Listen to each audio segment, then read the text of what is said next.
Voici le résumé de Père riche, Père pauvre de Robert T. Kiyosaki.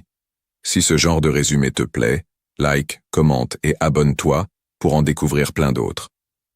Tout commence dans les années 50, sur l'île d'Hawaï.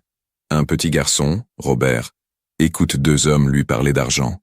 Deux figures paternelles. Deux façons de voir la vie.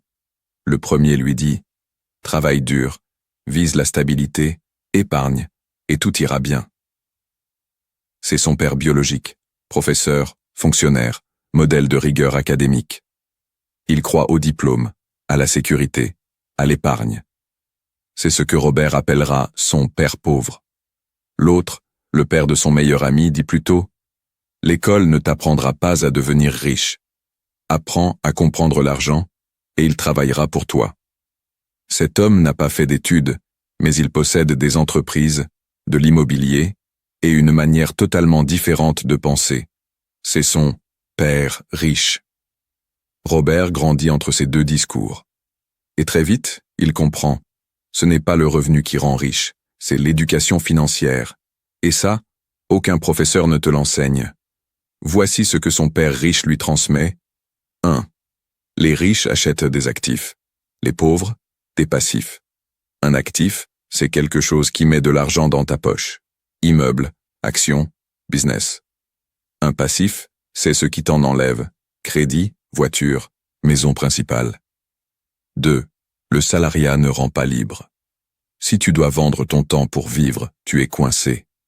La liberté, c'est quand tes actifs te payent, même quand tu dors. 3. L'école t'apprend à ne pas te tromper. La vie te récompense quand tu oses. Les riches prennent des risques mesurés. Ils apprennent en échouant. Ils comprennent les impôts, les lois, le système. Alors pendant que la majorité s'endette pour paraître riche, belle maison, grosse voiture, vie à crédit, les véritables riches achètent d'abord ce qui rapporte.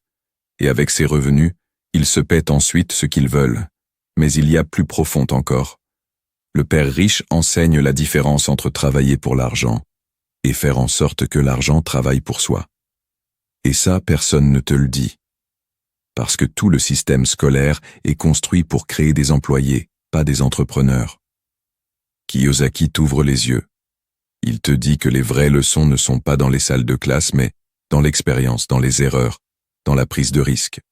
Que l'argent est un outil, un levier, pas une fin. Et surtout, que la liberté commence quand tu arrêtes d'échanger ton temps contre un salaire. Quand tu commences à bâtir, à investir, à comprendre les règles du jeu. Ce livre, c'est un électrochoc. Il brise des mythes. Il te pousse à poser les bonnes questions. Est-ce que tu veux être en sécurité ou libre? Est-ce que tu vis pour payer des factures ou pour créer un héritage? Alors, tu choisis ton père aujourd'hui. Dis-moi en commentaire quel autre livre tu veux que je résume, et abonne-toi si tu veux d'autres résumés.